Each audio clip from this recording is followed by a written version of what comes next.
ব্রহ্মভিশাপগ্রস্ত হয়ে হরিদ্বারের ব্রহ্মকুণ্ডের তীরে উপস্থিত হয়েছেন। কেন হয়েছেন? যিনি ভারতবর্ষের একছত্র রাজা, তার এমন কি অভাব ছিল, সর্বস্ব পরিত্যাগ করে ছুটে গিয়েছেন হরিদ্বারের ব্রহ্মকুণ্ডের তীরে। রাজ্যের পারিষদ বর্গকে ডেকে এনে তার একটি পুত্র ছিল জন্মেঞ্জয়। এই জন্মেঞ্জয়ের হাতে রাজ্যভার অর্পণ করে মহারাজ পরীক্ষিত রাজবেশ পরিত্যাগ করে জীর্ণ বস্ত্র পরিধান করে হরিদ্বারে ব্রহ্মকুণ্ডের তীরে উপস্থিত হয়েছেন। আজ যখন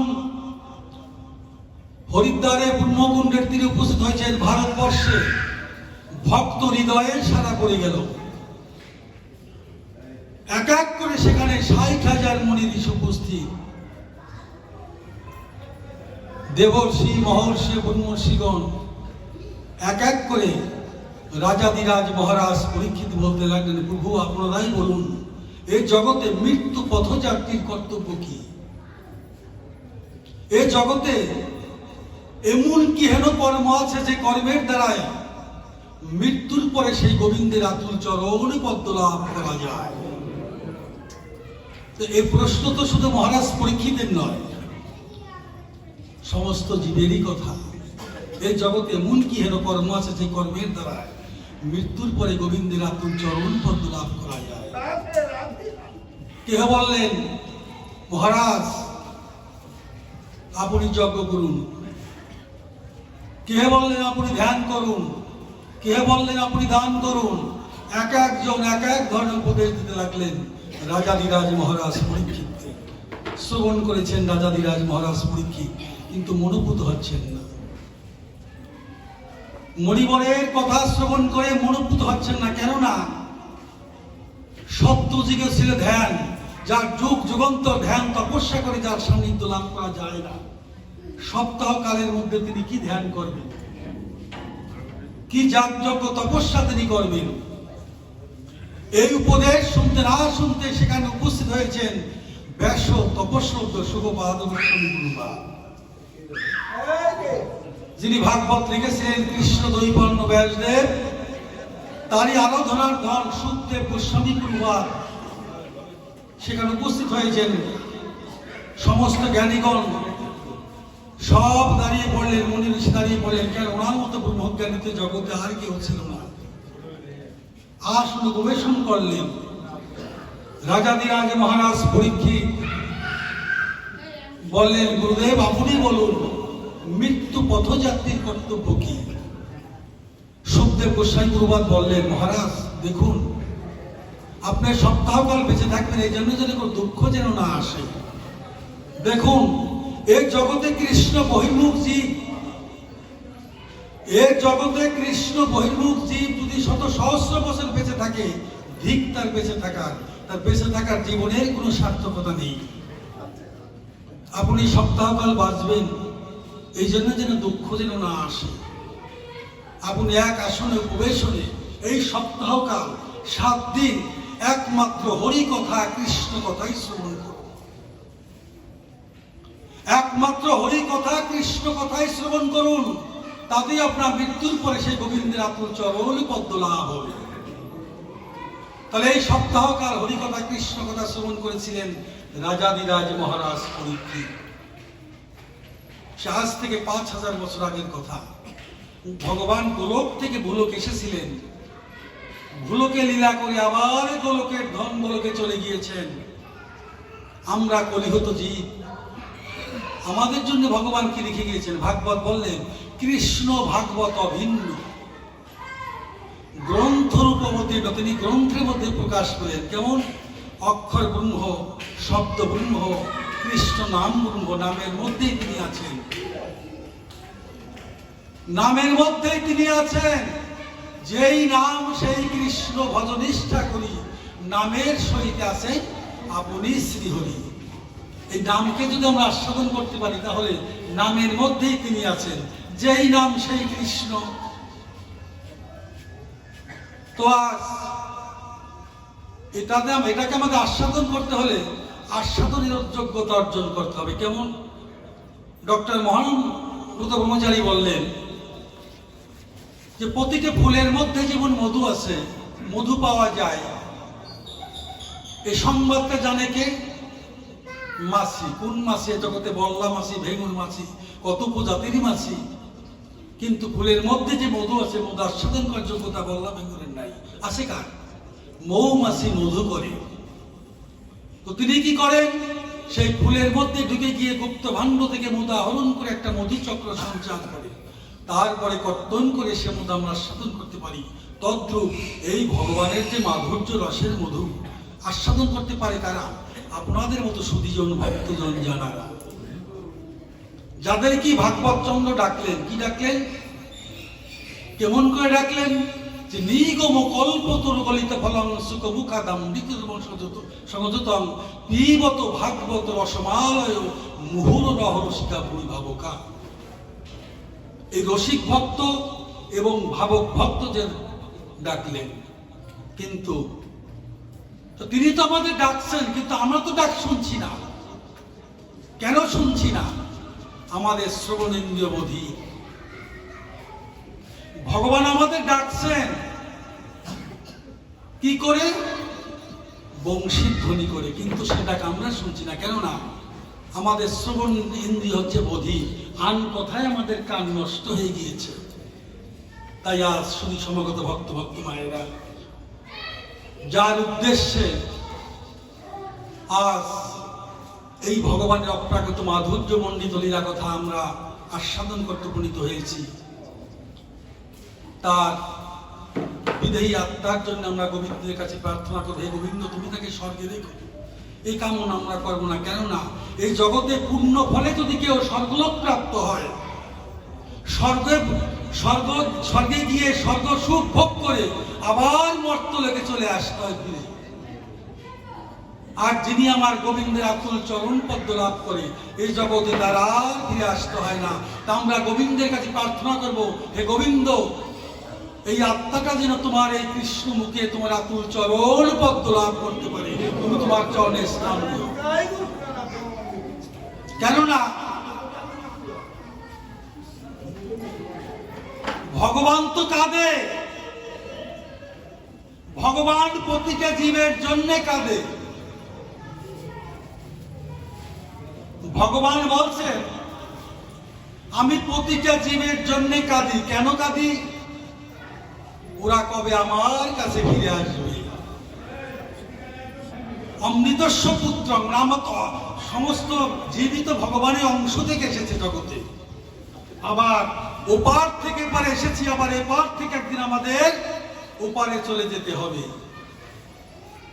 কিন্তু তাই ভগবান বলছেন, কি বলছেন? আমি প্রতিটা জীবের জন্য কাঁদি। কেন কাঁদি? ওরা কবে আমার কাছে ফিরে আসবে। তাই ভাগবতে গোপকুমারের উপাখ্যানে এই গোপকুমারী যখন গিয়েছিলেন সেই বৈকুণ্ঠ ধামে, লক্ষ্মী নারায়ণ বসে আছে, আসন আলো করে লক্ষ্মী নারায়ণ বসে আছে। গোপকুমারকে দর্শন করে নারায়ণ উঠে এসে গোপকুমারকে জড়িয়ে ধরে বলছে, গোপকুমার তুমি এসেছো, আমি তোমার জন্য বড় কাঁদতাম। কেন কাঁদতাম? তুমি কবে আমার কাছে ফিরে আসবে। শুধু তুমি নয়, বিশ্ব জগতে আমি সমস্ত জীবের জন্য আমি কাঁদি, ওরা কবে আমার কাছে ফিরে আসবে। তো আমি তো সব সময় যেতে পারি না, তো আমি যাই। আমি প্রতিটা জীবের দ্বারে যাই। কেমন করে যাই? আমি প্রতিটা জীবের দ্বারে গিয়েছি, গুরু রূপ হয়ে গিয়েছি। প্রতিটা জীবের দ্বারে গিয়েছি, আমি শাস্ত্র রূপে গিয়েছি। প্রতিটা জীবের দ্বারে গিয়েছি, আমি বৈষ্ণব রূপে গিয়েছি। প্রতিটা জীবের দ্বারে গিয়েছি, আমি ভক্ত রূপে গিয়েছি। তো ভগবান তো আসেন, কেননা ভগবান ভক্ত ছাড়া কখনো ভগবান থাকতে পারেন না। গীতায় কি বললেন? ওই অর্জুন ভক্তময় হৃদয়ে পার্থ, ভক্তই আমার পার্থ। চৈতন্য চৈতামৃতে বললেন ভক্ত হৃদয়ে মোর সতত বিশ্রাম। প্রতিটা জীবের মধ্যে তিনি পরমাত্মা রূপে তিনি বিরাজ করছেন। আমরা তো চিনি না, কেননা আমাদের চিত্ররূপ দর্পণে মলিনতা বুঝাই। চৈতন্য চৈতামৃতে বললেন, কি বললেন? চেত দর্পণ মার্জনম তোমার চিত্তরূপ দর্পণ যে মলিনতা, এটা মার্জনা করো। কিভাবে করতে হবে? এই সাধুগুরু বৈষ্ণব ভক্তের চরণ ধুলিতে সিক্ত হলে আমাদের চিত্তের সেই মলিনতা থেকে আমরা দূরীভূত হয়ে যাব। তাই আজ দেখুন, এই পার্থিব জগতে গুরু হচ্ছেন পিতামাতা, যার উদ্দেশ্যে পুত্ররা আপনাদের মতো সাধুগুরু বৈষ্ণব ভক্ত নিয়ে যে ভগবান অপ্রাকৃত মাধুর্য মণ্ডিত লীলা কথা আজ আয়োজন করেছেন। পিতা মাতা কি বস্তু, তার প্রমাণ দিলেন শ্রীমদ্ ভাগবতে।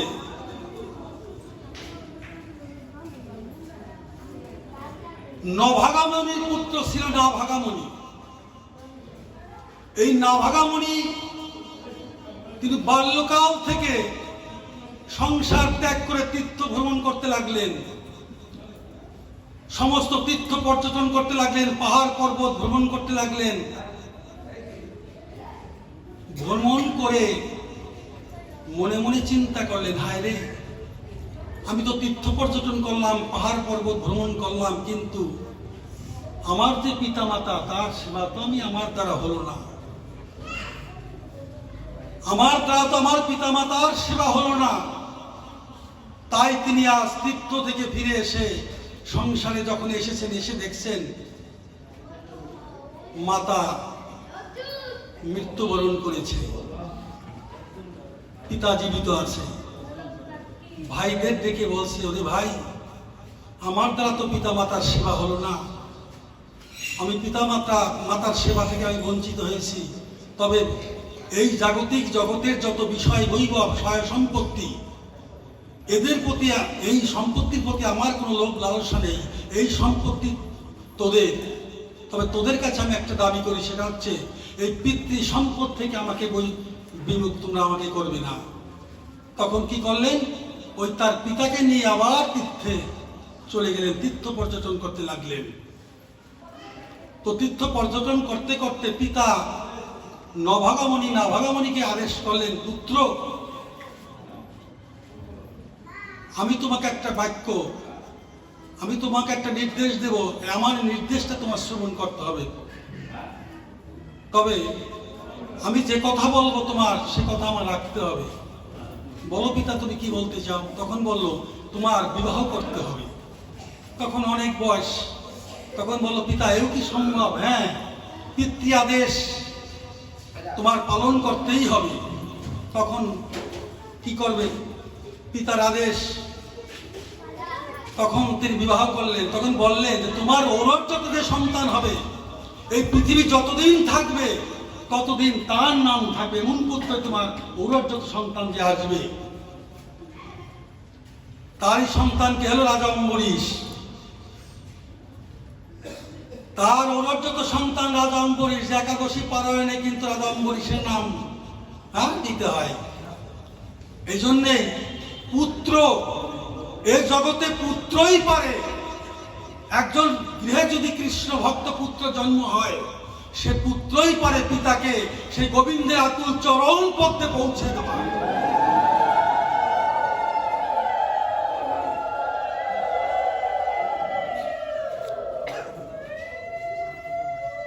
এই জন্যেই কৃষ্ণ ভক্ত যদি হয়, শুধু পিতা মাতা নয়, বংশের অনেককে উদ্ধার করে সেই গোবিন্দের আতুল চরণ পথে পৌঁছে দিতে পারে। তাহলে পিতা মাতাই হচ্ছে পরমগুরু। তাই পদকর্তা তার ভাষায় বললেন,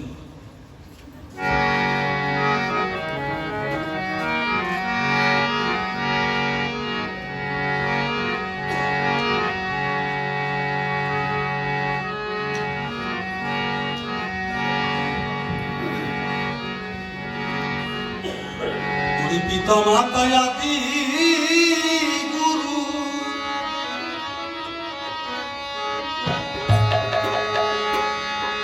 আমি আগে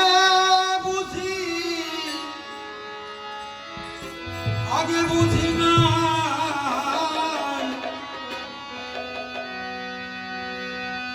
এখন কে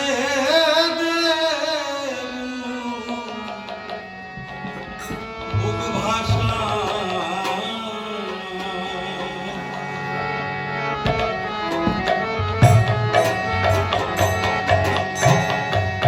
ওরে পিতা মাতা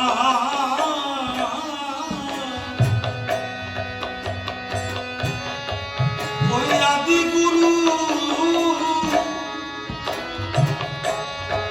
ওরে আমি আগে বুঝি না এখন কেঁদে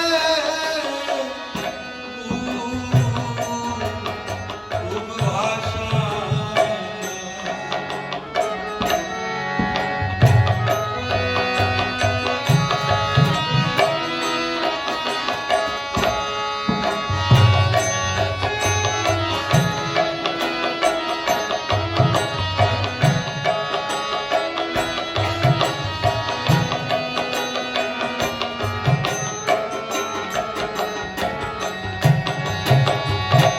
এই পিতা মাতার ওরে কৃপা হলে ওরে প্রাণ গোবিন্দ এমনি এমনি মিলে রে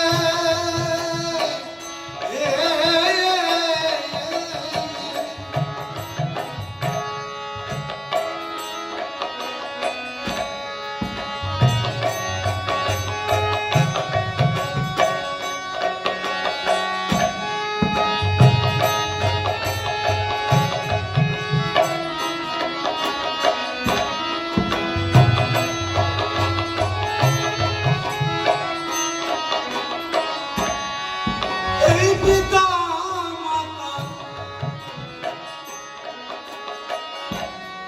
ওরে কৃপা হলে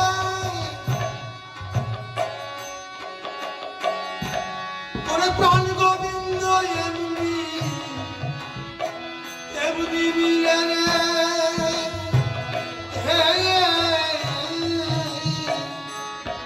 সেই পিতা মাতার একদিন পূজা করি না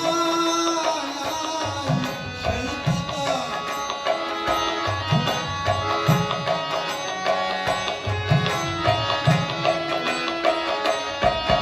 এখন কেঁদে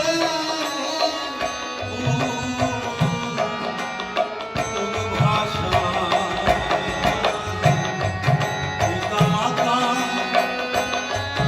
আদি গুরু আমি আগে বুঝি না এখন কেঁদে ভাষা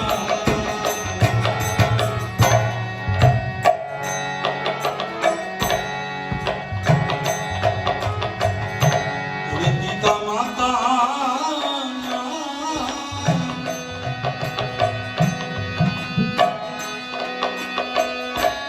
ওরে পরম দেবতা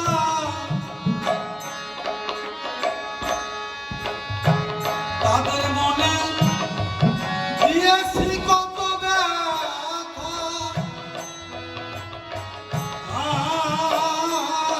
এখন মনে পড়ে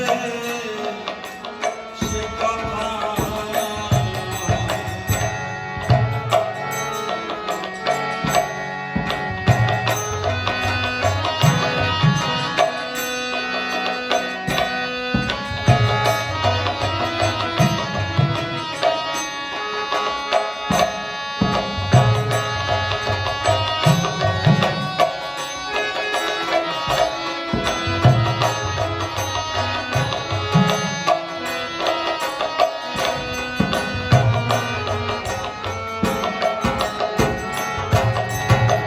ওরে পিতা মাতা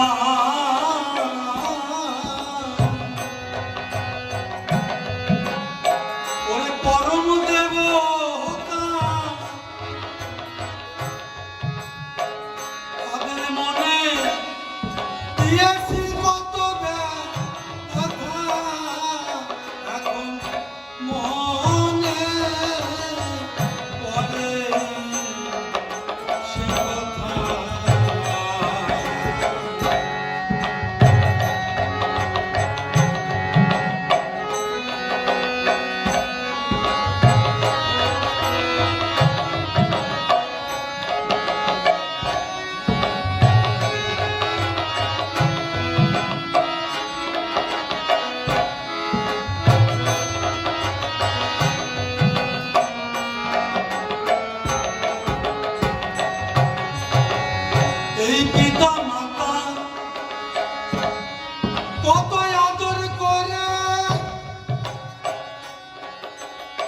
আমায় এনেছিল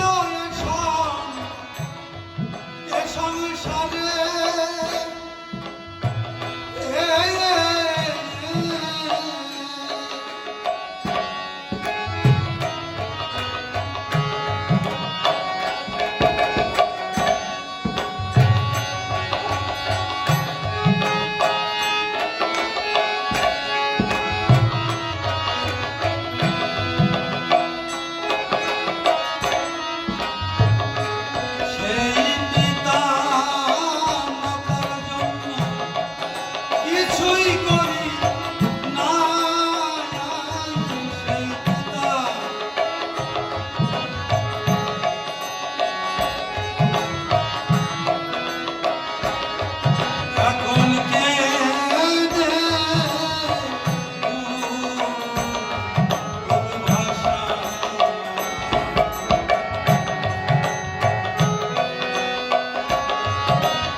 পিতা পুত্রের যে সম্বন্ধটা দেখুন,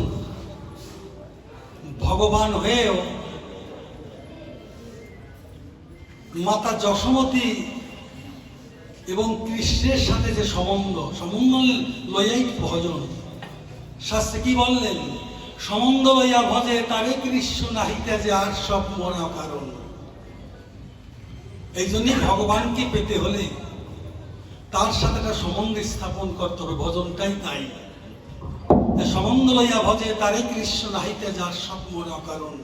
যে ভগবানের যে বাৎসল্য প্রেমের যে পিতা পুত্রের যে সম্বন্ধটা, যে মা যশোমতী শ্রীরাম বৃন্দাবনে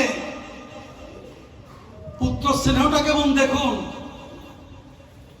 এই জগতেও তো পিতা পুত্রের যে কত সম্বন্ধ, পিতা মাতার সন্তানের প্রতি কত ভালোবাসা। তাদের জন্য আমরা কি করি? কিছুই করতে পারিনি, কিছুই করি না। তার মা যশোমতী ভগবান শ্রীরাম বৃন্দাবন থেকে চলে গিয়েছেন কোথায়? মথুরায়। তো কৃষ্ণ বিরহে, গোপালের বিরহে মা যশোমতী কি করেছেন? শ্রীরাম বৃন্দাবনে পালঙ্কে শুয়ে আছেন। বাৎসল্য প্রেমের গরিমায় মা যশোমতী পালঙ্কে শুয়ে পাঁচ বালিশ থেকে জড়িয়ে ধরে কৃষ্ণ কৃষ্ণ বলে বলছেন, ওরে কৃষ্ণ, ওরে গোপাল, তুমি উঠবে না? তুমি উঠবে না? তোমার ঘুম ভাঙবে না? তুমি গোঠে যাবে না? মুখ ধোবে না? ননি খাবে না? বিরহটা কেমন? কৃষ্ণ কোথায়? মথুরায়। কৃষ্ণ বিরহে মা যশোমতী পাগল পারা। ওই রূপ দর্শন করে পিতা নন্দ মহারাজ এক একটা সিঁড়ি পেরিয়ে ছাদে গিয়ে এপারে বৃন্দাবন, মাঝখানে যমুনা, ওপার মথুরা। নন্দ মহারাজ তিনি ছাদে গিয়ে ডাকছেন, ওরে কৃষ্ণ, দেখে যা, তোর বিরহে যেন তোর মা পাগলিনী হয়ে গিয়েছে রে। এই জগতে যদি পাগলিনী পাগল পারা না হওয়া যায়, তো কখনো গোবিন্দের অনুভূতি, কখনো গোবিন্দ প্রেম কখনো আসে না। কেননা পাগল হতে হবে, পাগল হতে হবে কৃষ্ণকে ভালোবাসার মাধ্যমে। এই জন্যই ভাগবত বলছেন, কি বলছেন? ভাগবত শাস্ত্র ভক্তি রসপাত্র। আমরা হরি কথা, কৃষ্ণ কথা শ্রবণ করছি। এই শ্রবণ করতে হলেও হৃদয়ে যদি ভক্তির পাত্র তৈরি না হয়, হৃদয়ে যদি শুদ্ধ ভক্তির পাত্র তৈরি না হয়, সে পাত্রেও কখনো হরি কথা কৃষ্ণ কথা থাকে না। ভক্তি থাকতে হবে। কেননা ডক্টর মহানবতমাচারী বললেন, ইটের পরে যদি ইট দেওয়া হয় তাহলে কি হয়? ইটের পাজা। ওখানে যদি সিমেন্ট না দেওয়া হয় তাহলে কিন্তু সেটা অট্টালিকা হয় না। তদ্রূপ এই জগতে ভক্তের হৃদয়ে যদি ভক্তিরূপ সিমেন্ট না থাকে, কখনো কৃষ্ণ প্রীতি কখনো জন্মাবে না। প্রেম ভক্তি থাকতে হবে। কেননা এই জগতে মুক্তির পথই হচ্ছে শুদ্ধ কৃষ্ণ প্রেম ভক্তি। তাই আজ কাকস্য পরিবেদনা, এই জগতে তো কেউ কারো নয়। এক এক করে সবাই চলে যাচ্ছে জগৎ থেকে। হ্যাঁ, সবাই চলে যাবে, কেউ থাকবে না। আসা যাওয়ারই পালা। কেননা এই জগতে যে পর্যন্ত গোবিন্দের চরণ পদ্ম লাভ না হবে, জীব যে পর্যন্ত গোবিন্দের চরণ পদ্ম লাভ করতে না পারবে, সে পর্যন্ত ঘূর্ণি পাকের মতো ঘুরতে হবে। গন্তব্যস্থান গোবিন্দের চরণ। এই জগতে গোবিন্দের চরণ লাভ করে তারা আর জগতে ফিরে আসতে হবে না। এই জন্যে আমাদের আত্মহংকার, আত্মগরিমা সমস্ত কিছু ত্যাগ করতে হবে। কেননা অহংকার বড় শত্রু হচ্ছে আমাদের অহংকার। এই অহংকারটা কেমন? ভাগবতে দ্বাদশ স্কন্ধে বলছেন যে নির্মগানাং যথা গঙ্গাং দেবানাং অচ্যুত যথা বৈষ্ণবানাং যথা শম্ভু পুরাণাং তথা। নদীর মধ্যে যেমন গঙ্গা শ্রেষ্ঠ, তো গঙ্গা কেন শ্রেষ্ঠ হলো? গঙ্গার চাইতে তো বড় বড় নদী আছে। যেমন ব্রাজিলে আছে আমাজন, সেই গঙ্গার চাইতে বিরাট নদী, কিন্তু সেও বরত্ব পেল না। কিন্তু গঙ্গা তো ছোট নদী, কেন বরত্ব পেল? এই জন্যই ভাগবতে সে কথাটাই বলছেন যে নির্মগানাং যথা গঙ্গাং দেবানাং অচ্যুত তথা বৈষ্ণবানাং যথা শম্ভু পুরাণাং তথা। নদীর মধ্যে যেমন শ্রেষ্ঠ গঙ্গা, তদ্রূপ সমস্ত দেবতাদের মধ্যে শ্রেষ্ঠ হচ্ছে ভগবান বিষ্ণু। আর আমাদের সনাতন ধর্মে 18খানা পুরাণের মধ্যে শ্রেষ্ঠ পুরাণ হচ্ছে ভাগবত পুরাণ। আর সমস্ত বৈষ্ণবদের মধ্যে শ্রেষ্ঠ বৈষ্ণব হচ্ছে শিব ঠাকুর। তাই একদিন কি করে গঙ্গাবর হলো, নারদমণি, এই নারদমণি বিনা ঝংকার দিয়ে তো স্বর্গ মর্ত্য পাতাল ত্রিভুবন তিনি পরিভ্রমণ করেন। কিন্তু হঠাৎ মনে মনে একদিন তার অহংকার জাগলো, কি যে আমার মতো আমি বিনা ঝংকারে কৃষ্ণ নাম করি, আমার মতো কৃষ্ণ গুণগান করার মতো ভক্ত বা আমার মতো রাগ রাগিনী জানার মতো ভক্ততে জগতে আর কেউ নাই। অহংকার হয়েছে। এ কথাটা ভাগবতে বলছেন যে এখনো শ্রীধাম বৃন্দাবনে বংশীর ধ্বনি হয়, সে ধ্বনি বাজে কানে বাজে না। কেন বাজে না? আমাদের কর্ণবোধী। আবার বললেন অজ্ঞতায় বোধি, আবার বললেন কারো কোনো বিজ্ঞতায় বোধি। কেমন করে? আমি শাস্ত্রে পণ্ডিত, আমি বড় পাঠক, আমি বড় গায়ক, আমি বড় বিদ্বান, আমি বড় ধনী, আমি বড় জ্ঞানী, আত্মহংকার, আত্মগরিমা। তাই নারদ মনে মনে চিন্তা করলেন যে আমি বিনার ঝংকার দিয়ে কৃষ্ণ নাম করি, আমার মতো গায়কদের জগতে নাই। তাই তিনি আজ সেই গুণগান কীর্তন করতে লাগলেন। কিন্তু যত রাগ রাগিনী দিয়ে তিনি গাইলেন, ওই যে অহংকার হয়েছে, সমস্ত রাগ রাগিনী সব ভুল, যা গেয়েছেন সব ভুল হয়েছে অহংকারে। কেননা ভগবানের জগতে সমস্ত কিছু সহ্য করতে পারে, অহংকার তিনি সহ্য করতে পারে না। এই জন্য ভগবানের এক নাম হচ্ছে কি? দর্পহারী মধুসূদন। তাই নারদমণি যখন রাগ রাগিনী গেয়েছেন, সমস্ত রাগ রাগিনী কিন্তু একটা জীবন্ত সত্তা আছে, সমস্ত রাগ রাগিনী অসুস্থ হয়ে পড়ছেন।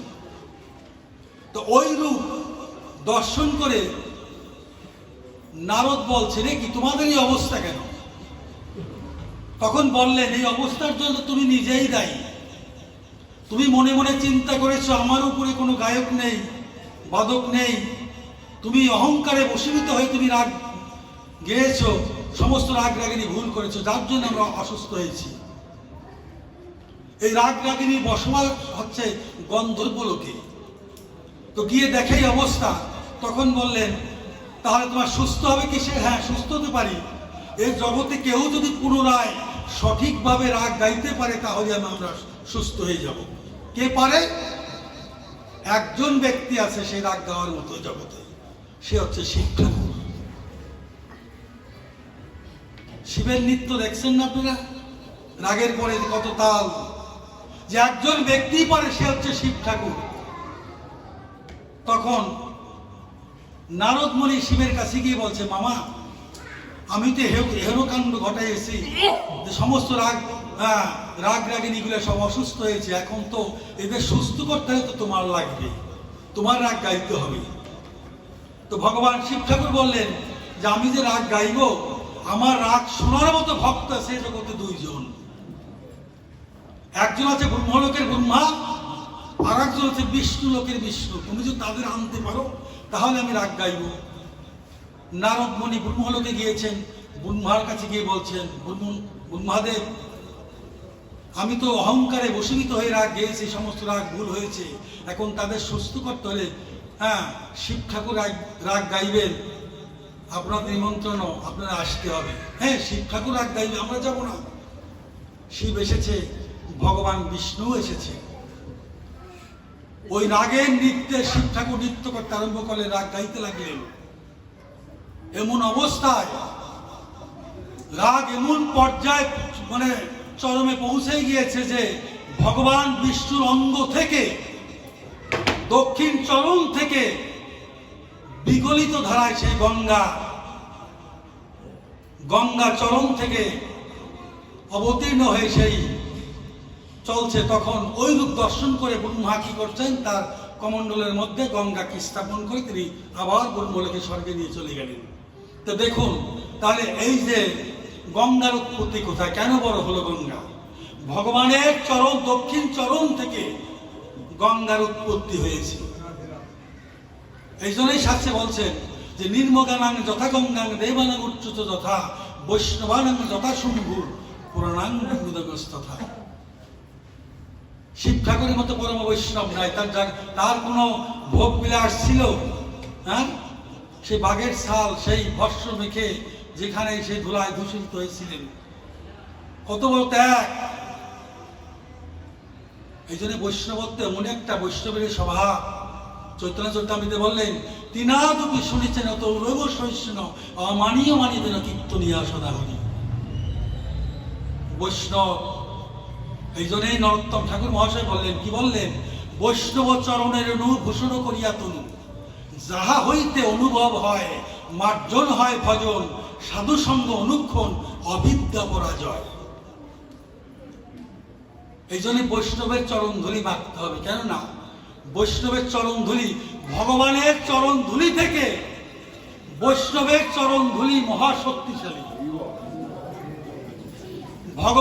ভগবান কি বলছেন? যে বৈষ্ণবের চরণ, নরোত্তম ঠাকুর বলছেন বৈষ্ণবের চরণ ধর,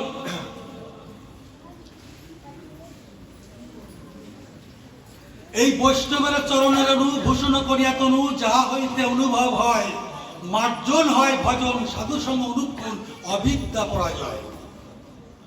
তাহলে আমরা এই বৈষ্ণবের পদধূলি, বৈষ্ণবের চরণামৃত এবং বৈষ্ণবের পোশাক, এই তিনটি হল মহাশক্তিশালী। তাই এই ভগবানের যে অপ্রাকৃত মাধুর্য মণ্ডিত লীলা কথা শ্রবণ করতে হলে বৈষ্ণব এবং ভক্তের কৃপা ব্যতীত। আবার বললেন নরোত্তম ঠাকুর, কি বললেন? কৃষ্ণ প্রেম ভক্তি পাওয়া তো দূরের কথা, যে কোন পর্যন্ত সাধুগুরু বৈষ্ণব ভক্তের কৃপা না পাবে সে পর্যন্ত তোমার ভগবান পাওয়া তো দূরের কথা, সংসার বন্ধনই ক্ষয় হবে না। সংসার বন্ধনই ক্ষয় হবে না। তাই আজ সুধী সমাগত ভক্ত মায়েরা, ভগবান তো বিরাট বিরাট ভগবান।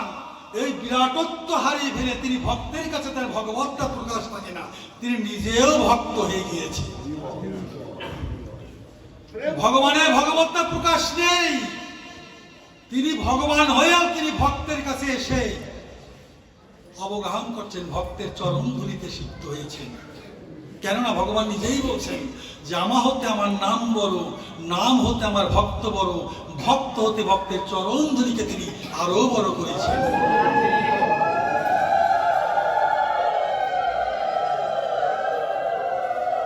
ভক্ত হৃদয়ে মোর সতত বিশ্রাম। এই জন্যই ভক্ত ভগবান বেশি দূরের নয়, অনেক নিকটে। কৃষ্ণ ভক্ত যিনি, যে কোটি কোটির মধ্যে একজন ভক্ত, কোটি কোটি ভক্তের মধ্যে একজন মুক্ত ভক্ত, ওই রূপ কোটি কোটি মুক্ত ভক্তের মধ্যে একজন সুদুর্লভ কৃষ্ণ ভক্ত। কৃষ্ণ ভক্ত নিষ্কাম এবং শান্ত, তার জাগতিক জগতে কোনো কাম কামনা বাসনা তার নেই। এই জন্যই কৃষ্ণ প্রেম, এই কৃষ্ণ প্রেম তো বোঝার মতো ক্ষমতা আমাদের মতো হতভাগ্য, আমার মতো হতভাগ্য পামরের নেই। কেননা চৈতন্য চরিতামৃতে বলছেন, কি বলছেন কৃষ্ণ সুখদেব গোস্বামী, যে অকৈতব কৃষ্ণ প্রেম যেন জাম্বুনত হেম। অকৈতব কৃষ্ণ প্রেম যেন জাম্বুনত হেম, হেন প্রেম নির্লোকে না হয়। ভাগ্য কর্মে যদি হয় যোগ, না হয় বিয়োগ, বিয়োগ হইলে নাহি তো জিয়ায়। কিন্তু এই প্রেম তো আমরা বুঝি না, কৃষ্ণ প্রেম তো আমরা বুঝি না। তাই আবার বললেন যে আমরা হয়েছি ওর অসভ্য কাক। এই জগতে আমরা হয়েছি ওর অসভ্য কাক। কাক যেমন নিম্ব গাছে যখন নিম্ব ফল ফলে, ওই কাক মনে মনে চিন্তা করে, নিম্ব ফলকে দর্শন করে যে খুব রসালো ফল। ওই কাক মনে মনে চিন্তা করে যে খুব রসালো ফল। তো যখন উড়ে গিয়ে বৃক্ষের ডালে বসে ওই ফলকে আঘাত করে, তখন সেই কাক ওই ফলের তিক্ততা সাধন করে। তো আমরা ওই জগতে এসে এই সংসারকে সুখ ভেবে, সংসারকে সর্বস্ব ভেবে আমরাও সংসারে তিক্ততার সাধন করেছি। ভগবান যে কি বস্তু, ভগবান যে কি, কৃষ্ণ প্রেমটা যে কি, এর অনুভব আমাদের ভিতরে নেই। এই জন্যই বলছেন ডক্টর মহানন্দ ব্রহ্মচারীজি যে সসীম মানুষের প্রসাধন অসীমের দিকে, অসীম ভগবানের অবতরণ সসীমের প্রাণ করে।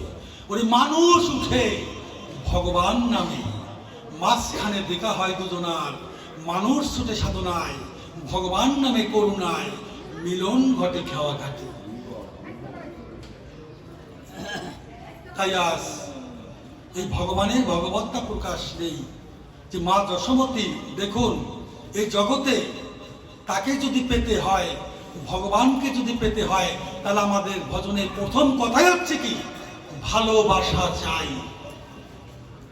ভালো একটা বাসা চাই। এই বাসা যদি ভালো না হয়, ভগবানকে ভালোবাসা তো দূরের কথা। ডক্টর মহানন্দ ব্রহ্মচারী বললেন, তোমার হৃদয়ে যদি শুদ্ধ ভালোবাসা না থাকে, তুমি সংসার করতে হলে তোমার সংসার মরুভূমি হয়ে যাবে। এই জন্যই বললেন যে ভজনের প্রথম কথা হচ্ছে ভালোবাসা। এই ভালোবাসারও কিন্তু একটা গাঢ়তা আছে, লঘুগুরু আছে। কেমন? শাস্ত্রে বললেন যে ভালোবাসা গাঢ় হয়ে অধিনাম হয়, রতি গাঢ় হয়ে প্রেমাখ্যা হয়। প্রেমের সার মহাভাব জানি, মহাভাবের পরপী শ্রীমতী রাধা ঠাকুরানী।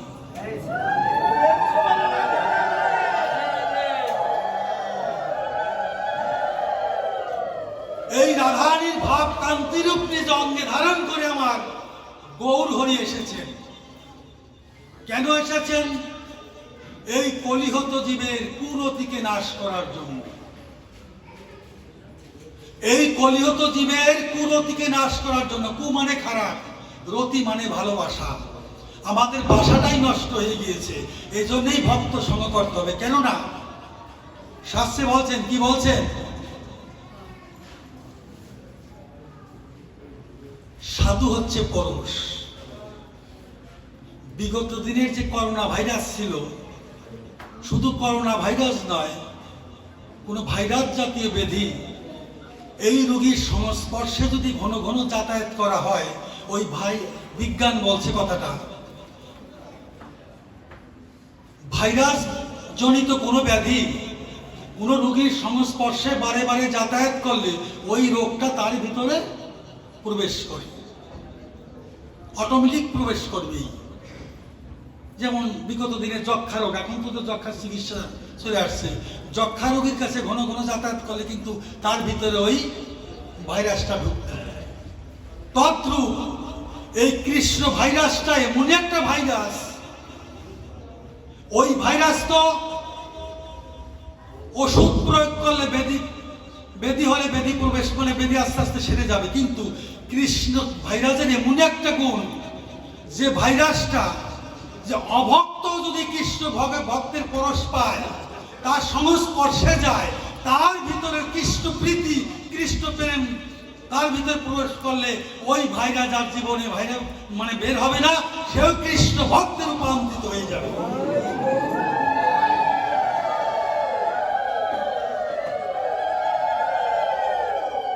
সেই হচ্ছে পরশ। এই জন্যই বলছেন যে পরশ মনির পরশে যেমন লোহা হয় হেম, সাধুরও পরশে তেমনি বারে হরি প্রেম। এই জগতে যদি তুমি প্রেমকে জাগাতে চাও, একমাত্র সাধুগুরু বৈষ্ণব ভক্ত সঙ্গ করো। কেন? ভগবান নিজেই বলছেন, নারদকে বললেন, ভাগবত কি বলছেন? বৃন্দাবন পরিত্যাজং পাদমেকং ন গচ্ছামি। বৃন্দাবন ছেড়ে আমি এক পাও কোথাও যাই না। আবার নারদকে বললেন, ওই নারদ আমি কোথায় থাকি জানো? যে নাহং তিষ্ঠামি বৈকুণ্ঠে যোগিনাং হৃদয় নচ মদ ভক্তাং যত্র গায়ন্তি তত্ত্ব তিষ্ঠামি হে নারদ। আমি বৈকুণ্ঠেও থাকি না, আমি যোগীদের হৃদয়েও থাকি না। যেখানে আমারই ভক্তগণ আমারই গুণগান কীর্তন করে, সেখানে আমি একা না, রাধারানীর সহিত আমি উপস্থিত থাকি। এই জন্যেই পরম পিতা পরমেশ্বর অনাদিরাদি গোবিন্দ সর্বকারণ কারণম, তিনি তো পিতা। এই জগতে প্রতিটা জীবের জন্য তিনি কাঁদেন। কেন কাঁদেন? ওরা কবে আমার কাছে ফিরে আসবে, ওরা কবে আমার কাছে ফিরে আসবে, তিনি কাঁদেন। এসেছি তার চরণ থেকে, আবার চরণে গিয়ে পৌঁছাতে হবে আমাদের। আর যদি পৌঁছাতে না পারি, ঘূর্ণিপাকের মতো ৮৪ লক্ষ জনই ভ্রমণ করতেই হবে। তাই এমন যোগ্যতা আমার নেই যে আমি সাধন ভজন করে কলিযুগের মানুষ আমরা ক্ষীণকণ্ঠ, স্বল্প আয়ু, অন্নগত প্রাণ, একাদশী করেছি, কত কষ্ট হইতে, মানে একদিন সেই ফল আহার, দুগ্ধ আহার করে মানে কত কষ্ট হয়। কেন হবেই না কেন? কলি ক্ষীণকণ্ঠ, স্বল্প আয়ু, অন্নগত প্রাণ, অন্ন না খেলে জীবন চলে না। তাহলে সাধন ভজন করার মতো যোগ্যতা তো কলিযুগে নেই। তাই ভগবান কি করলেন? নিজে যে সত্য যুগে ছিল ধ্যান, তিতায় পূজন, দাপরে ভজন, কলিতে হরিনাম সংকীর্তন। কলিকালে নাম রূপে কৃষ্ণ অবতার, সর্বযজ্ঞ হইতে কৃষ্ণ নাম যজ্ঞসার। তিনি সেই ব্রজপ্রেম, এই ব্রজপ্রেম নিয়ে আসলেন। কোথায় আসলেন? শ্রীধাম নবদ্বীপে। কেন আসলেন? এই কলিযুগ তিনি তো দেখলেন পরম পিতা পরমেশ্বর ভগবান যে কলিযুগের জীব, এর সাধন ভজন করার মতো যোগ্যতা নেই। কেননা একমাত্র হরিনামকে যদি সম্বল করতে পারে, নামাশ্রিত হতে পারে, এই নামের তরিতেই একদিন নামাশ্রিত যদি হওয়া যায়, এই নামের তরি নিয়েই একদিন ভবসিন্ধু পাড়ি দিয়ে গোবিন্দের আতুল চরণ পদ্মে লাভ করবে।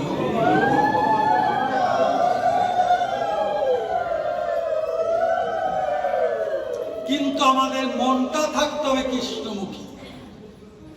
আমাদের মন যদি কৃষ্ণমুখী না থাকে, ভগবান কি বলছেন? যেই ভজে আমাকে তৈ সে আমি ভজি তাকে। এই জগতে আমাকে যদি কেউ ভালোবাসে, আমিও তাকে ভালোবাসি, নিজেই বলছেন ভগবান।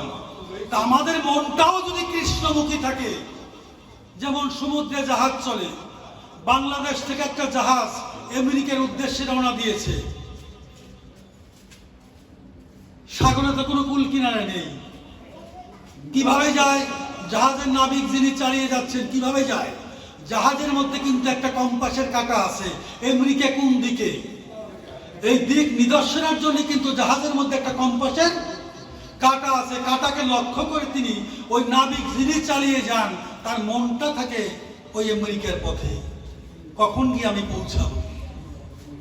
ওইভাবে তিনি গন্তব্যস্থানে, ওই কম্পাসের কাঁটাকে লক্ষ্য করে তিনি গন্তব্যস্থানে পৌঁছায়। তদ্রূপ আমরাও কিন্তু এই জগতে ভবসাগরে নিমজ্জিত, আমরাও ভবসাগরে আছি। এই সাগর পাড়ি দিয়ে আমাদেরও কিন্তু যেতে হবে গোবিন্দের চরণে। তা আমাদের মনটাও যদি কৃষ্ণমুখী থাকে, আর আমরাও যদি এই ভক্ত সনের দ্বারায় হৃদয়ে যদি শুদ্ধ ভক্তিরূপ কম্পাসের কাঁটাকে তৈরি করতে পারি, আর আমাদের মনটাও যদি কৃষ্ণমুখী থাকে, আমরাও অনায়াসে ভবসাগর পাড়ি দিয়ে আমরা গোবিন্দের আতুল চরণ পথ থেকে লাভ করব।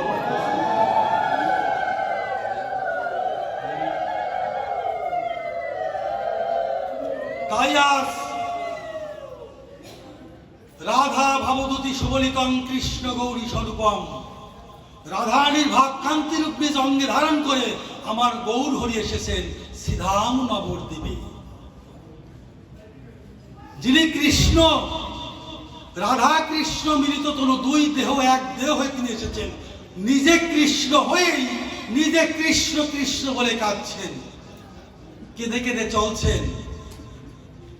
কৃষ্ণ কৃষ্ণ বলে বলে কেঁদে কেঁদে চলছেন গঙ্গার পাড় দিয়ে। গঙ্গার ঘাটে বসে এক রজক ধূপা কাপড় কাচ্ছে। দেখুন ভগবান ওই রজকের কাছে হাত জোর করে মহাপ্রভু বলছেন, কি বলছেন? একবার কৃষ্ণ কহ, একবার কৃষ্ণ কহ। ওই রজক মহাপ্রভুর মুখবদন দর্শন করে বলছেন, প্রভু তোমাকে দেখতে তো নারায়ণের মতো মনে হয়, কিন্তু কৃষ্ণ বলার মতো সময় আমার নেই। আমি যে কৃষ্ণ বলবো এই বলার মতো সময় আমার নেই। এই কাপড়গুলো প্রস্তুত করতে না দিতে, মালিককে দিতে না পারলে আমি অর্থ পাবো না, আমার সংসারও চলবে না, এই জন্য কৃষ্ণ বলার মতো সময় আমার নেই। মহাপ্রভু বলছেন, ও তাহলে কৃষ্ণ বলার বাধা তোমার এই কাপড়গুলো আমার কাছে দাও, আমি প্রস্তুত করে দেই, অন্যথায় তুই প্রাণ ভরে কৃষ্ণ কর। দেখুন ভগবান কত আরতি নিয়ে তিনি জগতে এসেছেন। তৎকালীন সময় নামের বন্যায় ভাসছে শ্রীধাম নবদ্বীপবাসী। আজ ওই শ্রীধাম নবদ্বীপে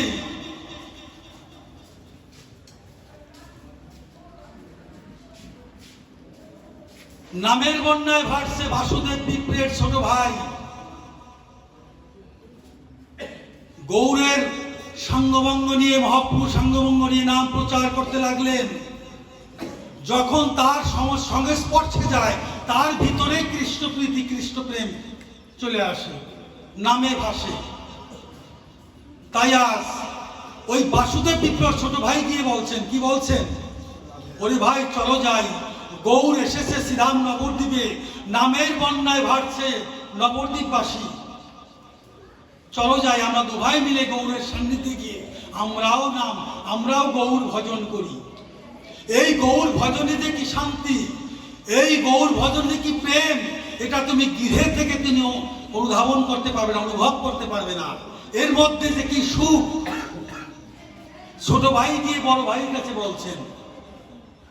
বড় ভাই কি বলছেন? ওরে ভাই, আমি সংসারে থেকে যে সুখে আছি, এই সংসারের মধ্যে থেকে যে সুখে আছি, এ সুখ আমি গৌর ভজনেও পাবো না। কেননা তার তো কোনো অভাব নেই, জমিদার ধন ঐশ্বর্য অভাব নেই। যে আমি সংসারের মধ্যে যে সুখে আছি, গৌর ভজনের সেই সুখ আমি পাবো না। তোমার বৌদি, আমার পুত্র সন্তানদের কাছে যে ভালোবাসা পেয়েছি, আমি গৌর ভজনেও আমি সে ভালোবাসা পাবো না।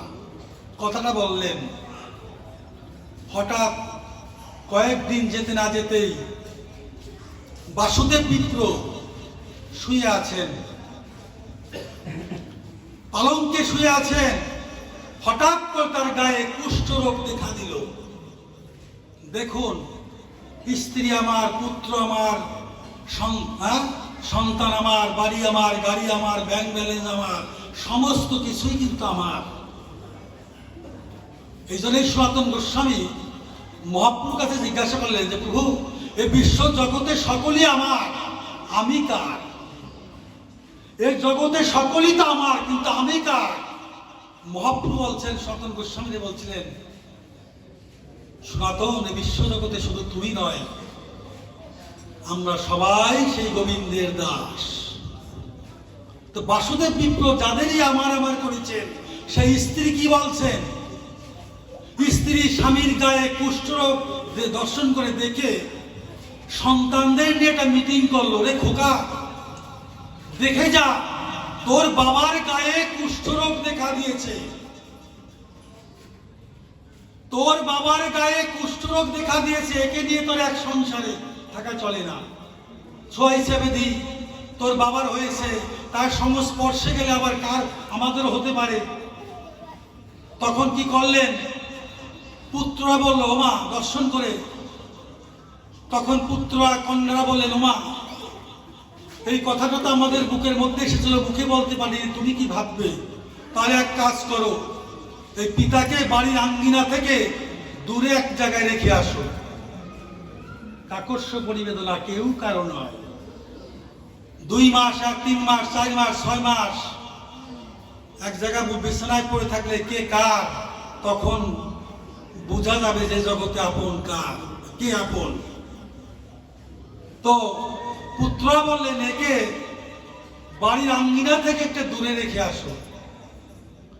পারিপার্শ্বিক লোক ডেকে এনে বাসুদেব বিপ্রকে ধরে নিয়ে দূরে, বাড়ি থেকে দূরে একটা তালপাতার কুটির নির্মাণ করে সেখানেই রেখে দিলেন। ক্ষুধায় তৃষ্ণায় চিৎকার করে তখন এক মুষ্ট অন্ন দেয় গিয়ে, শ্রীগাল কুকুরকে যেমন দূর থেকে দেওয়া হয় ওইভাবে গিয়ে তাকে অন্ন দেয়। ওইভাবে অন্ন খেতে খেতে মনে মনে চিন্তা করে, ওরে ভাই, তুই বলেছিলি গৌর ভজন করার জন্য, আমি তো বুঝিনি, এই কি সংসার, বলেছিলি গৌর ভজন করার জন্য, গৌরের সান্নিধ্যে যাওয়ার জন্য। আমি তো বুঝিনি এই কি সংসার। থুপড়ে থুপড়ে কাঁদতে কাঁদতে কুষ্ঠে ঘা হয়ে গেল, পোকা পড়ে গেল। মনে মনে চিন্তা করে গৌর হরি ৮৪ লক্ষ জনি ভ্রমণ করে দুর্লভ মনুষ্য জন্ম পেয়েছিলাম, চেয়েছিলাম এই জন্মে তোমার সাধন ভজন করার মতো, কিন্তু আমার সাধন ভজন তো আমার হলো না। এজন্যেই আমরা দুর্লভ মনুষ্য জন্ম পেয়েছি, ভজনযোগ্য দেহ পেয়েছি। মাতৃগর্ভে যখন ছিলাম তখন বলেছিলাম, হে গোবিন্দ, এই মাতৃ জঠরে যে কত যন্ত্রণা, এই যন্ত্রণা আমাদের সহ্য হচ্ছে না প্রভু, তুমি আমাকে জগতে পাঠিয়ে দাও। জগতে গিয়ে তোমার সাধু সঙ্গ করব, জগতে গিয়ে ভক্ত সঙ্গ করব, জগতে গিয়ে ভক্তের চরণ ধরি আমরা অঙ্গে ধারণ করব। এই জগতে কিন্তু করালে আবদ্ধ হয়ে এসেছি, গোবিন্দের সাথে বলে এসেছি। কেউ কারো নয়, গোবিন্দ প্রমাণ করে দিয়েছেন। এই দেহ থেকে প্রাণ পাখি যখন চলে যাবে, এই দেহটা যখন শ্মশানে নিয়ে যাবে, শ্মশানে নিয়ে পুত্র সন্তান পারিপার্শ্বিকরা যখন সৎকার সদাহ করা হবে, জল দেওয়ার পরে যখন এক কলস জল দিয়ে ওই পারিপার্শ্বিক লোক বলবে, এই ওদিকে পুত্রদের বলবে, তোমরা ওদিকে তোমার পিতার কাজ হয়েছে, ওদিকে আর তোমরা চেয়েও না, না চেয়ে তোমরা সবাই চলে আসো। ওদিন ভগবান বলবে, ওই দিন ভগবান বলবেন, কেননা আত্মা তো মরে না, আত্মা তো জীবিত, আত্মা তো চেতনাও আছে। কিন্তু সেদিন ভগবান বলবে, ওই দেখ, চেয়ে দেখ, তোর স্ত্রী পুত্র কন্যা সন্তান তুই যাদের আপন ভাবছিস কেউ কারো নয়, দেখ ওরা তোকে দূরে ফেলে দিয়েছে, কিন্তু আমি তো তোকে ছেড়ে যেতে পারি না। আয়, এই ঘরের ছেলে আমার ঘরে ফিরে আয়। ভগবান সেদিন ফেলে যাবে না। তাই আজ তাহলে দুর্লভ মনুষ্য জন্ম পেয়েছি, এই ভজন যোগ্য দেহে পেয়েছি, ভজন হলো না। এই জন্য মনুষ্য জন্মের সার্থকতা কোথায়? একমাত্র গোবিন্দ ভজনে। তাহলে ভজনচ্যুত হয়েছি। এই জগতে দুর্লভ মনুষ্য জন্ম পেয়েও আমরা গোবিন্দের সাধন ভজন হলো না, ধিক হলো মনুষ্য জন্ম। তাই পদকর্তা তার ভাষায় বললেন,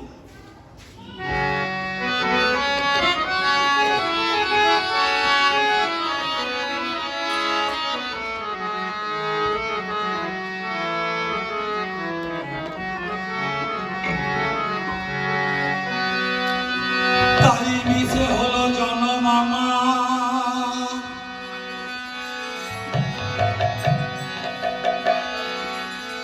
কৃষ্ণ ভজন বিনে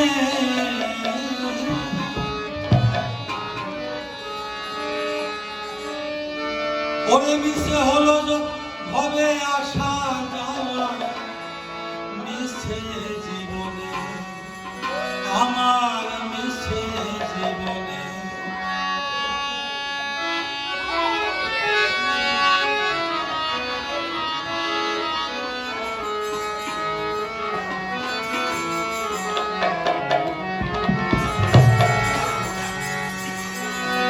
মিছে হলো জন্ম আমার, কৃষ্ণ ভজন বিনে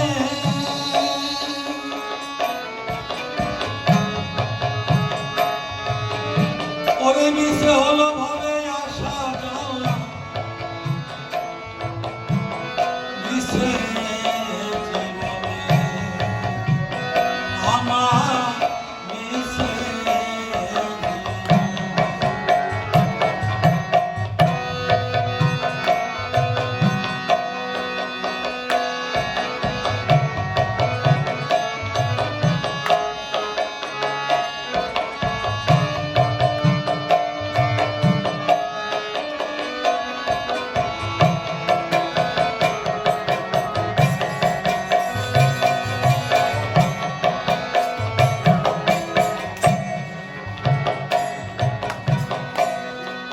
তাই কত আশা, কত আশা ছিল মনে, ভক্তের চরণ ধুলি পাবো,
গোসাই কেঁদে বলে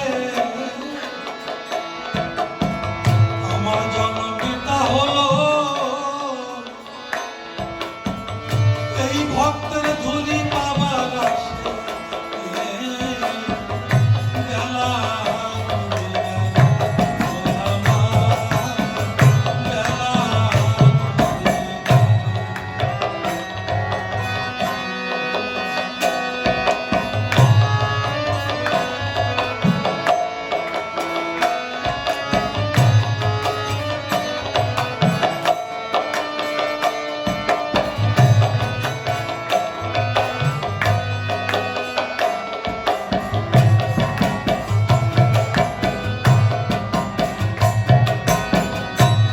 শিশিরে গোসাই কেঁদে বলে আমার জন্মটা হলো এই ভক্তের ধুলি পাবার আশে বেলা ডুবে গেল বেলা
এই মায়া মায়ামুগ্ধ জীবের নাই কৃষ্ণ স্মৃতি জ্ঞান। মায়া এমন একটা সেই আধ্যাত্মিক আদি দৈবিক আদি ভৌতিক এই যে মায়া। তাই আজ বাসুদেব বিপ্র থুপড়ে থুপড়ে কাঁদতে কাঁদতে কুষ্ঠে গা হয়ে পোকা পড়ে গেল। এই পোকাগুলো দেহ থেকে চলে যাচ্ছে, আবার এক একটা পোকাকে ধরে ধরে বলছে হায় রে এই জগতে যাকে আমি আপন ভেবেছি, স্ত্রী পুত্র কন্যা সন্তান যারা আমি সর্বস্ব ভেবেছি, তারা তো আমার দূরে ফেলে দিয়েছে, আর তোরা তো আমার দেহে থেকে এসেছিস, তোরা আমাকে ফেলে যাস না। ওই পোকাগুলোকে ধরে ধরে আবার ক্ষত স্থানে রেখে দিয়েছে। মহাপ্রভু শ্রীবাস অঙ্গন থেকে ভক্তদের নিয়ে নাম সম্বরণ করে হেঁটে চলে যাচ্ছে। বাসুদেব বিপ্র প্রাণে আত্মীর দিকে ডেকে উঠল, হা গৌর হরি। কেননা প্রতিটা জীবের মধ্যেই তো জীবের পরমাত্মা রূপে তিনি আছেন। যখন প্রাণের আত্মী দিয়ে ডেকে উঠলেন, হা গৌর বলে তিনি কি ডাকলেন, মহাপ্রভু হেঁটে চলছেন, থমকে দাঁড়িয়ে পড়লেন। ভক্তদের বলছেন কে যেন আমাকে ডাকছে। ভক্তদের বলছেন, মহাপ্রভু বলছেন কে যেন আমাকে ডাকছে। ভক্তরা বলছেন না প্রভু তোমাকে তো কেউ ডাকেনি। মহাপ্রভু বললেন এ ডাক কর্ণকুহরে শ্রবণ করার ডাক না, এ ডাক হৃদয়ের ডাক। এই জন্যই যদি ভগবানকে যদি ভালোবাসা যায়, এই জগতে গোবিন্দকে দেহ মন প্রাণ উজাড় করে যদি ভালোবাসতে পারি, গোবিন্দ কি বলছেন, আমি তার হয়ে যাই। এই জগতে ভক্ত যদি আমাকে ডাকে, আমিও ভক্তের হয়ে যাই।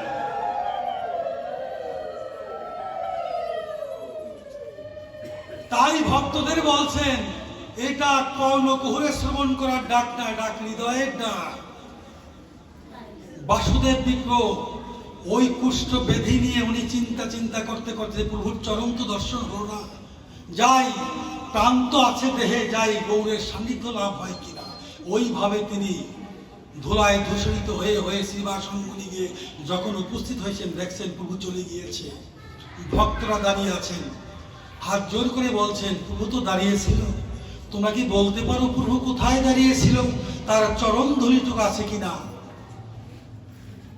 যখন চরণ ধুলি প্রভু কোথায় দাঁড়িয়েছিল, যখনই বলছেন ওখানে গিয়ে হা গৌর বলে তিনি আবার ডেকে উঠলেন।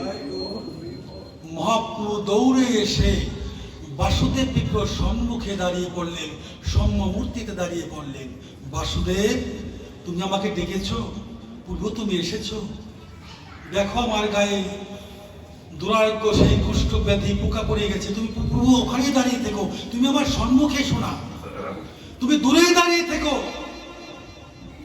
মহাপ্রভু বলছেন, বাসুদেব, তুমি যদি তোমার সম্মুখে আমাকে যেতে না দিবে, তোমাকে স্পর্শ করতে না দিবে, তাহলে তুমি হা গৌর বলে আমাকে কেন ডাকলে?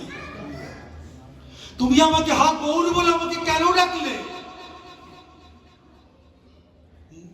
মহাপ্রভু জোর করে এসে বাসুদেব বিপ্রকে জড়িয়ে ধরলেন। ওই গলা পচা দেহটাকে মহাপ্রভু জড়িয়ে ধরলেন। যখনই জড়িয়ে ধরলেন, মহাপ্রভুর অঙ্গ পরশে সমস্ত কুষ্ঠ দূরীভূত হয়ে তপ্ত কাঞ্চন সোনার দেহটা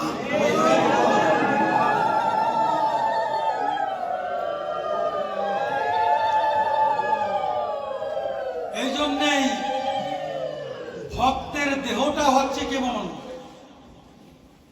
কৃষ্ণ ভক্ত ভগবান বেশি দূরের নয়, অনেক নিকটে।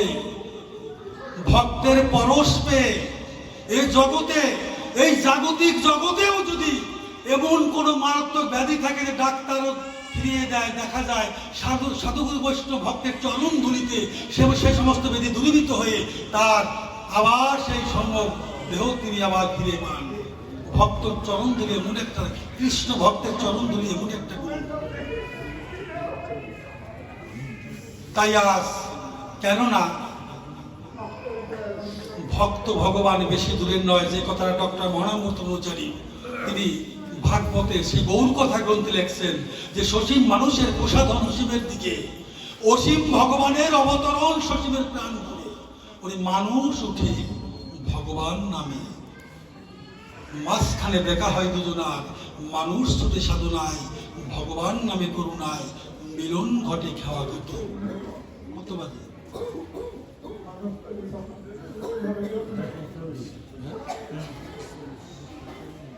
এই জন্যেই ভগবান যে কথাটা বলছেন যে ভগবান নিজে এই কলিহত জীবকে উদ্দেশ্য করে ডাকছেন, তোরা কান পেতে থাক। দেখুন একটা বাস্তব প্রমাণ, এই আসরে যখন হরিনাম সংকীর্তন হয়, আমরা 5 দিন ব্যাপী হরিনাম সংকীর্তন শ্রবণ করি। দেখুন ভক্তের সংস্পর্শে কি হয়। এটা কিন্তু এখন হচ্ছে না, কিন্তু ভক্ত সঙ্গে সেটা হয়। কি হয়? আমরা 5 দিন হরিনাম সংকীর্তন শ্রবণ করার পরে নাম সমাপন হয়ে যায়, মহাপ্রভু ভোগরাগ হয়ে যায়, কিন্তু হঠাৎ করে আমাদের কর্ণকুহর এবং সিদ্ধনিতে বেজে ওঠে। এই পথ দিয়ে হেঁটে চললে হঠাৎ করে নামের ধ্বনিটা আমরা শুনতে পাই। এর কারণটা কি? এর কারণটাই হচ্ছে ভক্ত সঙ্গে। ওই ভক্ত সঙ্গে হরিনাম সংকীর্তন শোনার পরে কর্ণে যে বধিরতা থাকে, এই বধিরতা ঘুচে যায়। ভক্তের পরশেই দেহটা সরস হয়। এই জন্যই ভাগবতে শ্রীরাম বৃন্দাবনে ভগবান বলছেন যে বৃন্দাবনে বসে ভগবান ডাকছেন আমাদেরকে, আমরা ডাক শুনছি না। কেন শুনছি না? আমাদের শ্রবণ ইন্দ্রিয় বধির। কেন বধির? আন কথায় কান নষ্ট হয়ে গিয়েছে। আবার বলছেন যে কারো কোনো বিজ্ঞতায় বধির বিজ্ঞজন। আমি বড় পাঠক, হ্যাঁ, আমি বড় গায়ক, আমি বড় বিদ্বান, আমি বড় ধনী, তার কর্ণ বধির হয়ে যায়। আবার বলছেন কারো কারো কর্ণ বধির হয়ে যায়, আমি ব্রাহ্মণের ছেলে, আমার জাতির গৌরব যদি থাকে, ব্রাহ্মণ হয়ে একজন নিম্ন বর্ণের, তাদের সাথে আমি কেন মিশবো, জাতির গৌরব। ভাগবত বলছেন তার কর্ণ বধির হয়ে যায়। তার বৃন্দাবনে বসে ভগবান আমাদের ডাকছেন, আমরা ডাক শুনছি না। শ্রবণ করেছেন কারা? ব্রজগোপীরা।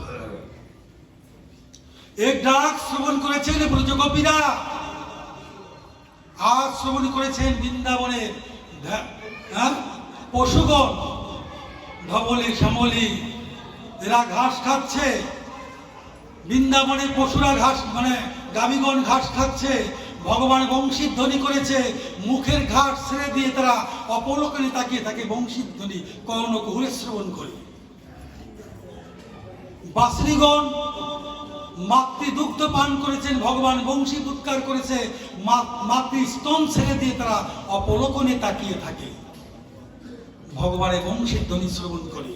তাহলে পশু হয়েও তাদের এত কৃষ্ণ প্রেম, পশু হয়েও তাদের কৃষ্ণ প্রীতি, আর আমাদের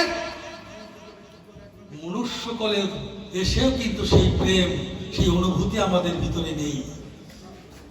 তাহলে এই মনুষ্যকুল থেকে আমাদের পশুকুলেই ভালো ছিল। এই মনুষ্যকুল পাওয়ার থেকে এই জগতে এসে যখন গোবিন্দ ভজনই হলো না আমাদের, তাহলে পশুকুলে যাওয়াই ভালো ছিল আমাদের। পশুর তো কোনো বিচার হবে না এই জগতে, পশুর মৃত্যুর পরে তো পশুর আত্মার তো কোনো বিচার হবে না, কিন্তু মনুষ্য দেহের তো বিচার হবে। তুমি কল দিয়ে গিয়েছিলে জগতে, সাধু সঙ্গ ভক্ত সঙ্গ করবে, ভগবত ভজন করবে, হরিনাম করবে, তুমি তা কিছু করোনি। শাস্তি কাঠগড়ায় তো যেতে হবে, দাঁড়াতে হবে। তাহলে পশু বলে ভালো ছিল। দেখুন, পশু হয়েও তার কত কৃষ্ণ প্রীতি, পশু হয়েও তার কত কৃষ্ণ প্রেম, তার প্রমাণ সিদ্ধান্ত নবদ্বীপে। এই নবদ্বীপে যারা গিয়েছেন দেখবেন, শিবাজি মন্দির নবদ্বীপে, আজ থেকে 600 বছর আগের ঘটনাটা।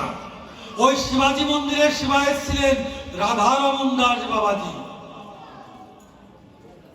ওই বাবাজি প্রতিদিন বৈকাল বেলা ভাগবত পাঠ করতেন। রাধারমণ দাস বাবাজি, বৃন্দাবনবাসী নবদ্বীপবাসী ভক্তরা ওখানে গিয়ে হরিনাম, সেই ভাগবতী মাধুর্যময় লীলা কথা শ্রবণ করতেন। করতে করতে হঠাৎ করে একদিন একটা কুকুর এসে ওই ভক্তের কাছে গিয়ে দুহাত বেরিয়ে দিয়ে ও হরি কথা কৃষ্ণ কথা শ্রবণ করতে লাগলেন। তো হরি কথা কৃষ্ণ কথা শ্রবণ করতে করতে এমন একটা পর্যায়ে ওই কুকুরেরও সে হরি কথা কৃষ্ণ কথা শ্রবণ করছে না, নয়নে প্রেম বরিশন হচ্ছে, অশ্রু বরিশন হচ্ছে। ভক্তরাও দেখতে লাগলেন, হায় রে, একটা পশু হয়েও তার এত কৃষ্ণ প্রীতি, এত কৃষ্ণ প্রেম। ওইভাবে দর্শন করেছেন। ভাগবত পাঠ শেষ হয়েছে। পাঠ শেষ হওয়ার পরে ভক্তরা প্রসাদ নিয়ে যার যার গৃহ অভিমুখে রওনা দিয়ে চলে যাচ্ছে। সমস্ত ভক্তরা চলে গিয়েছেন, একা কুকুরটি বসে আছে।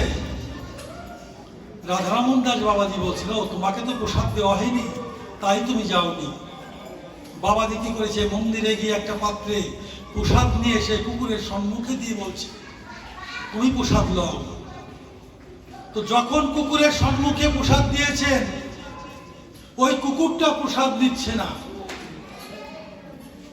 যখন বাবাজি ওই কুকুরের মাথায় হাত দিয়েছেন, তুমি প্রসাদ গ্রহণ করো, যখন মাথায় হাত দিয়েছেন, ওই কুকুরটা বাবাজির চরণে পড়ে দেহ ত্যাগ করেছেন।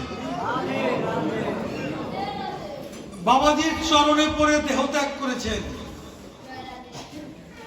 ওই রূপ দর্শন করে হতবাক হয়েছে রাধারমণ দাস বাবাজি, হায় রে কি ঘটনা। মনে মনে চিন্তা করলেন, হায় রে, তোর পশু জন্ম তো সার্থক হলো। তুই পশু হয়েও তো পশু হয়েও যায় এত কৃষ্ণ প্রীতি, তোর এই পশুকুল থেকে উদ্ধার হইতে গোবিন্দের চরণ পদ্ধতি লাভ করবি। আজ কি করেছেন, যে পশু হলেও তো তুই সাধারণ পশু না, যার কৃষ্ণ নামে বিগলিত ধারায় অশ্রু বরিশন হয়, সে তো পশু হলেও সাধারণ পশু তো সে হতে পারে না। বাবাজি কি করেছে? ওই পশুটাকে জড়িয়ে ধরে পরিক্রমা করে সংকল্প করলেন। কি করলেন? ওকে নবদ্বীপে সেই বালুকাদির মধ্যে সমাধিস্থ করলেন। সমাধিস্থ করে মনে মনে চিন্তা করলেন, আমি কুকুরে একটা বৈষ্ণব সেবা দেব। এই কুকুরের বিধায়ী আত্মার জন্য আমি একটা বৈষ্ণব সেবা দেব।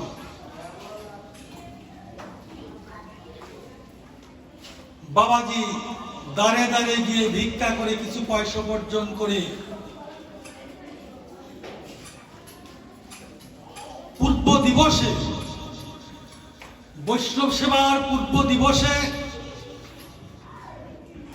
শ্রীরাম নবদ্বীপে যত কুকুর দর্শন করেছেন হাত জোর করে তাদের নিমন্ত্রণ করেছেন, হ্যাগো তোমাদের সহজন এহলোক থেকে পরলোক ধামে গমন করেছে, তার বিদেহী আত্মার জন্য আমি একটা বৈষ্ণব সেবার আয়োজন করেছি।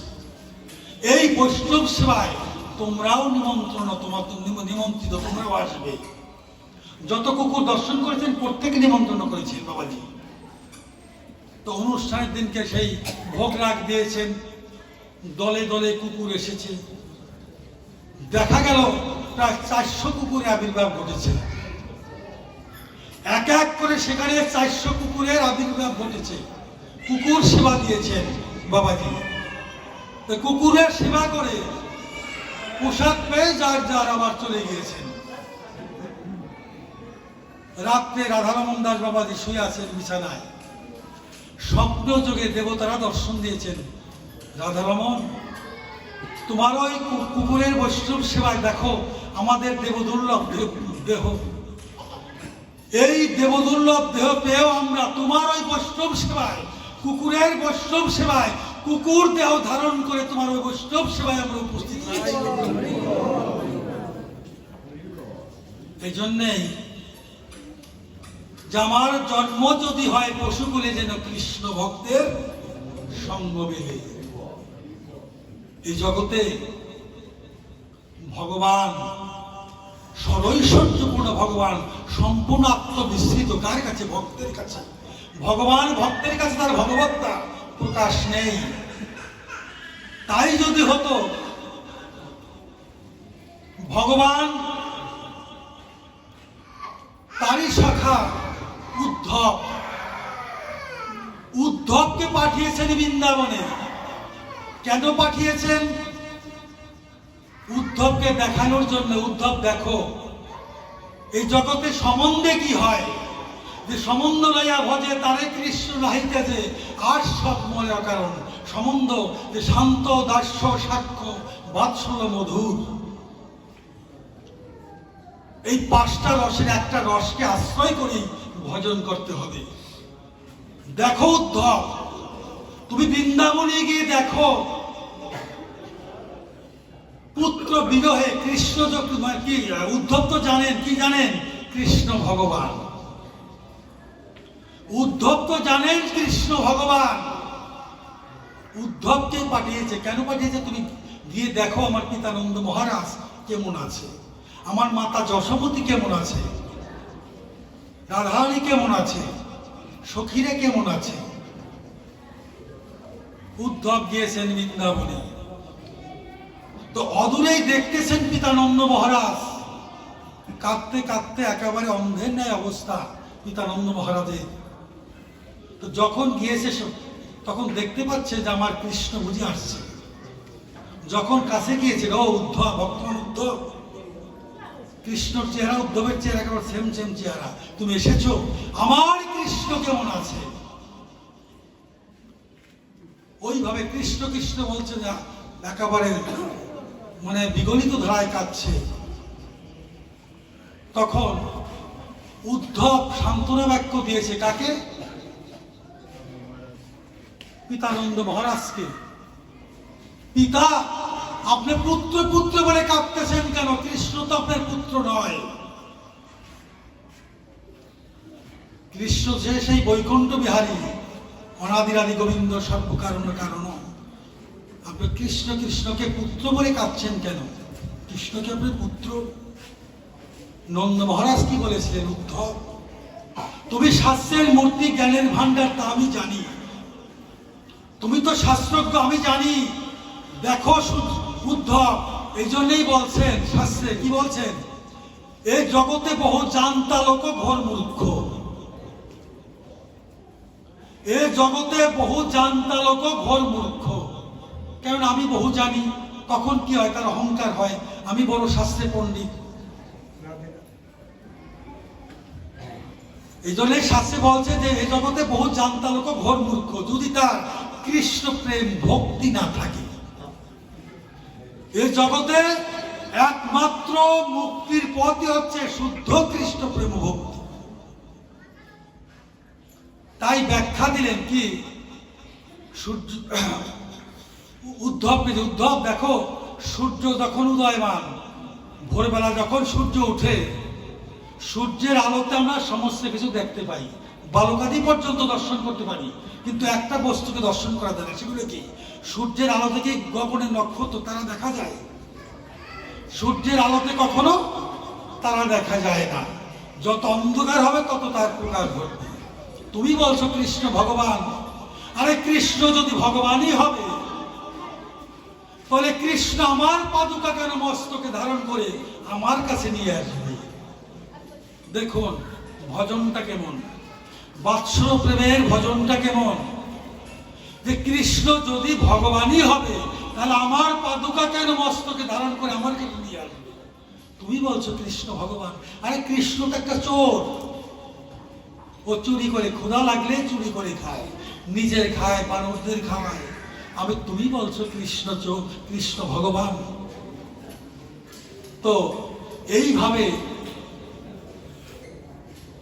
পিতানন্দ মহারাজের আরতি শ্রবণ করে উদ্ধব মনে মনে চিন্তা করছে, হায় রে, মাতা যশোমতী সেই একই ভাব, দুর্য গোপীরাও তাই। রাধারানী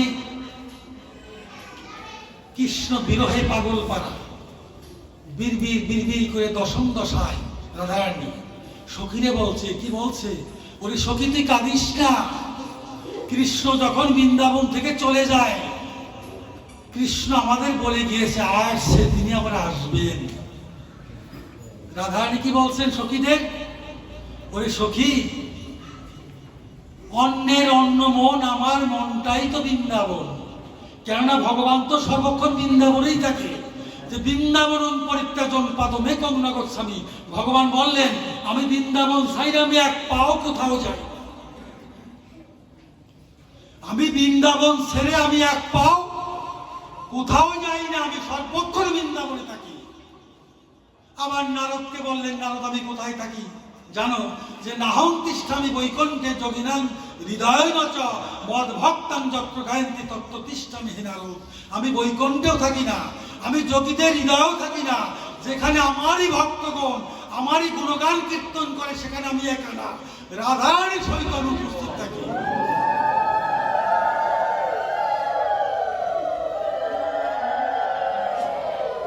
তাই যখন দশম দশায় রাধারানী বিড়বিড় বিড়বিড় করে বলছেন, ললিতা সখীরা গিয়ে বলছে, ওই রাধে তুই কাঁদিস না, কৃষ্ণ যখন চলে যায় তখন আমাদের বলে গিয়েছে আর সে তিনি আবার আসবেন। রাধারানী কি বলছেন?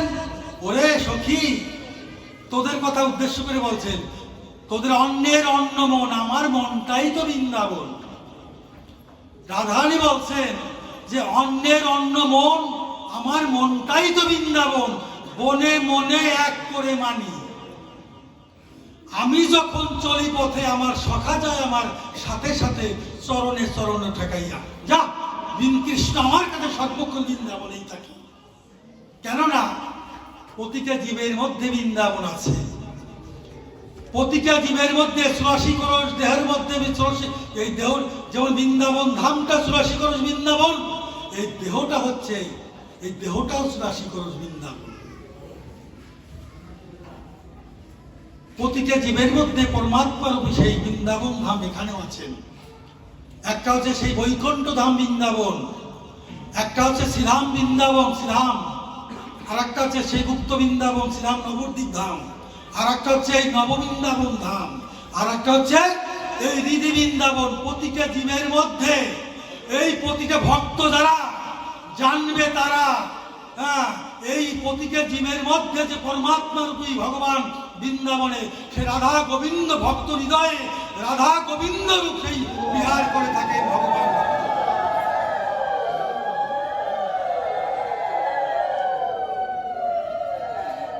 এই জন্যই ভগবান বলছেন, আর দীর্ঘায়ু করবো না পাঠ,